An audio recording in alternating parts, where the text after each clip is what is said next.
Your Coca-Cola bottler presents Claudia, based on the famous play and novels by Rose Franken. Brought to you transcribed Monday through Friday by your friendly neighbor who bottles Coca-Cola. Relax, and while you're listening, refresh yourself. Have a Coke. And now, Claudia. David, where are you? Here. Where is here? Out here behind the barn. What do you want, Claudia? Oh, there you are. What do you want? Nothing. You mean you go bellowing around the countryside as if I were a lost cow? Here, bossy, here, bossy, here, bossy. And when you find me, you don't want anything. You're very bossy, and you're a very nice bossy. Thank you. Anyway, you've got your metaphors mixed, you know. Oh, I have. By the way, what do they call a bull for short? Bully? Oh, darling, I really didn't want anything. I just wanted to know where you were and what you're doing. Well, you've been asking a lot of questions, but to answer the last one, I'm not doing anything. Well, don't overdo it. Say, now, look, you and Mama have to start treating me like a couple of nursemaids with an errant child. Just pretend that I've grown up and know how to take care of myself. I'll pretend, but you don't. Don't what? Don't know how to take care of yourself. I haven't been doing anything else for a couple of weeks.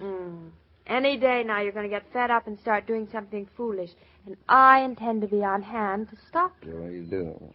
Something foolish like what, for instance? Oh, something foolish like mending the pasture fence, for instance. That gives me an idea. It's no good of an idea. Now, look, Claudia, I was in an automobile accident, but I'm all well. I'm all patched up now. I refuse to be made an invalid.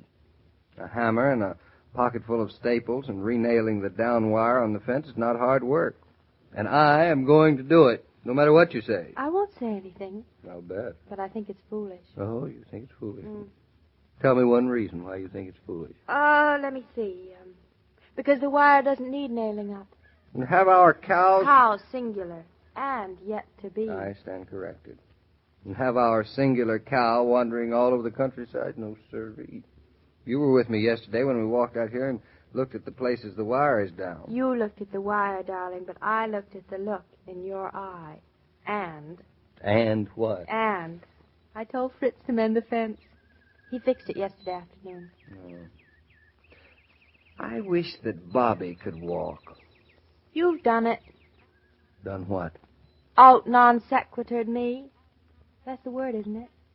You're always saying that I say things that don't hang together and follow and make sense. There is absolutely no connection between fixing a fence and Bobby walking. That's what you think.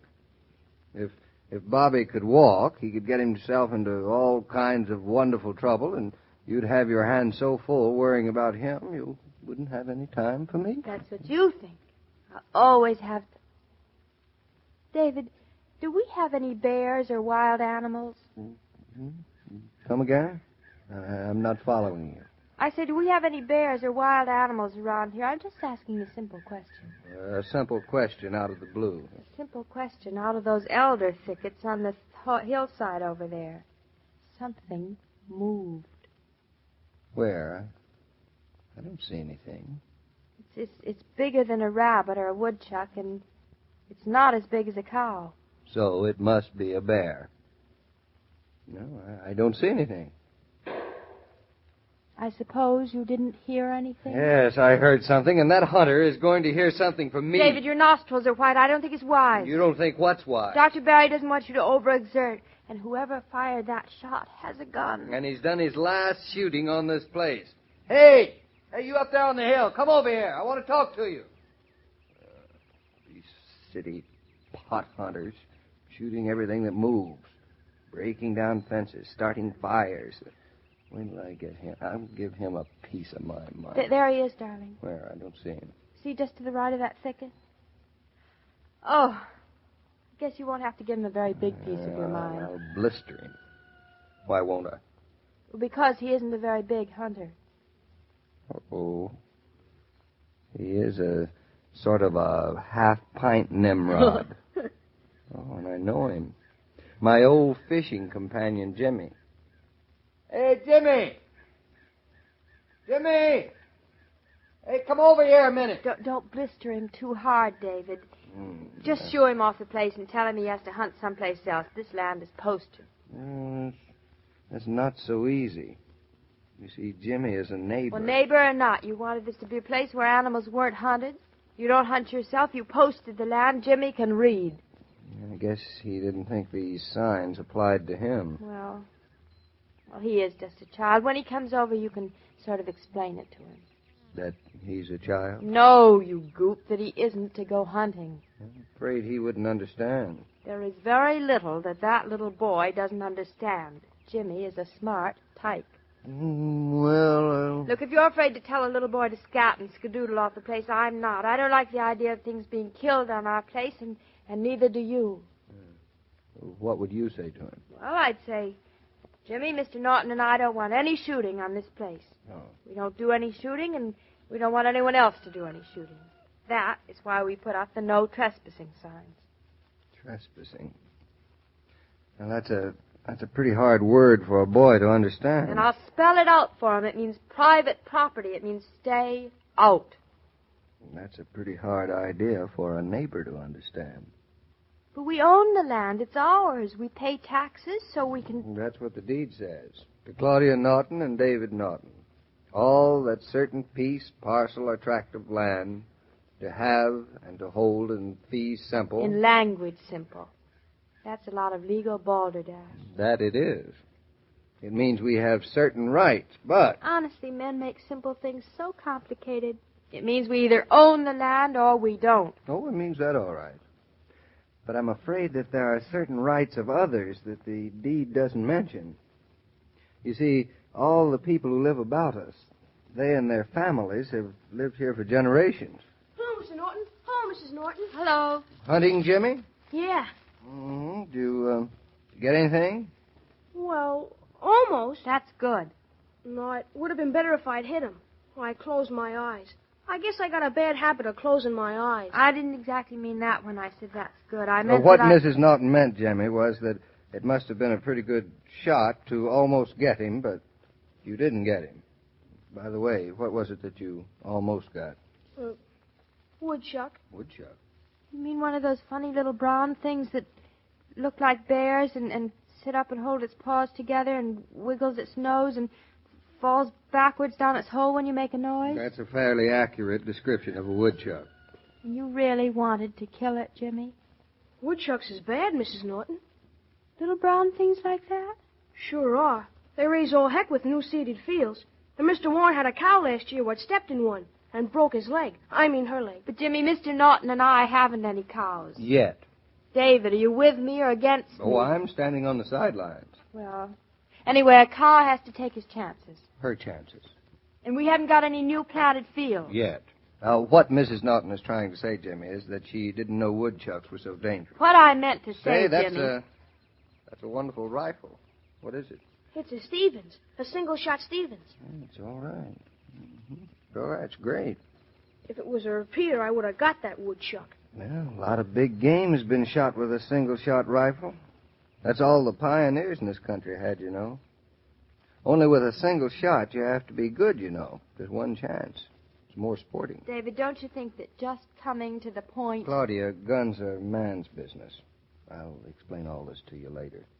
Well, this is a pretty old gun, Mr. Naughton. Well, they're the best kind. Who'd want a brand new gun? A gun's like a pipe. It isn't much good until it's been broken in. Gee, you really know about guns, don't you? You're a hunter, too. Well, I've been shooting. What for? What did you shoot, Mr. Naughton? A deer. David, how could you have? Mrs. Naughton, you're just like my ma. I guess women just really don't understand about hunting, do they, Mr. Naughton? How many deer did you shoot? Just one. I didn't have to shoot any more. Did you have to shoot that one? I thought I did. I guess that's part of the growing up a man has to do. Gee, did you ever shoot any really big game, Mr. Naughton? No. Well, come to think of it, I guess I have. What kind? Biggest kind there is, I guess. Gee, that must have been sport. No, it wasn't sport. But it had to be done. They were sort of dangerous. There ain't that kind of hunting around here. No. I had to take a pretty long trip, and it took us quite a while. We were a long time coming back. Those of us who did come back. Gosh, I'd like to go on a real hunting trip like that. I hope you never have to, Jimmy. I hope you do all the hunting of your life on the fields and hills of Eastbrook. David, it isn't necessary. Sometimes it's very necessary, too. There was a group of farmers who left their fields one summer afternoon and marched toward Concord. They took their hunting rifles with them. But men don't have to kill. There must be better ways. There are. And someday all men may use them, but until they do... Look, this country has never fought an unjust war, and has never lost one. And they were fought not by professional soldiers, but by men who were willing to die that others might be free. Men who had learned as kids, even across these acres of ours, how to handle the only weapons that can oppose the power of evil and oppression in the world. This here gun was my dad's gun when he was growing up. Ma finally said I could use it. She won't let me use his other guns, though. My dad was a fine shot. He was in the army, you know. Yes, I know. He must have been a fine soldier. Your dad must have been a fine man, too, Jimmy, to have left you such a rich memory of love. My dad was the best man there is. He would have taken me hunting with him. He always said when I grew up he would. He would have learned me all about shooting. Closing your eyes when you pull the trigger. That isn't good, is it? It's the worst thing there is. Jimmy, you know, I have an idea that your father would sort of like to think that when you went out hunting, you knew how. Really knew how. How am I going to learn? Jimmy, I have an idea that if you ask David, he might take you out hunting tomorrow morning. Gee, Mrs. Naughton, I think you're swell. Gee, Mrs. Naughton, I think you're swell, too.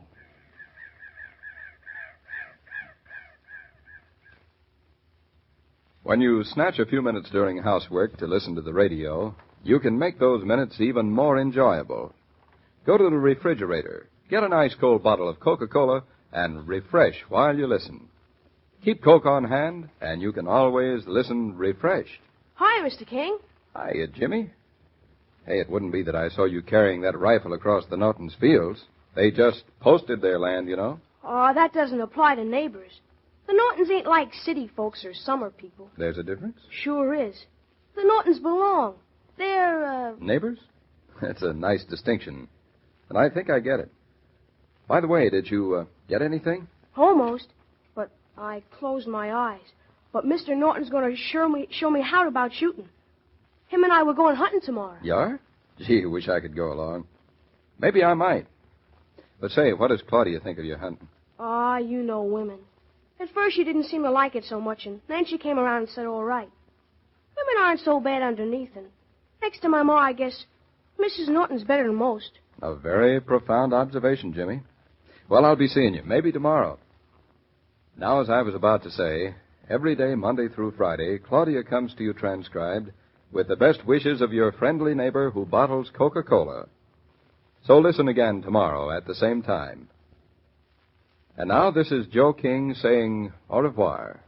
And remember, whoever you are, whatever you do, wherever you may be, when you think of refreshment, think of Coca-Cola.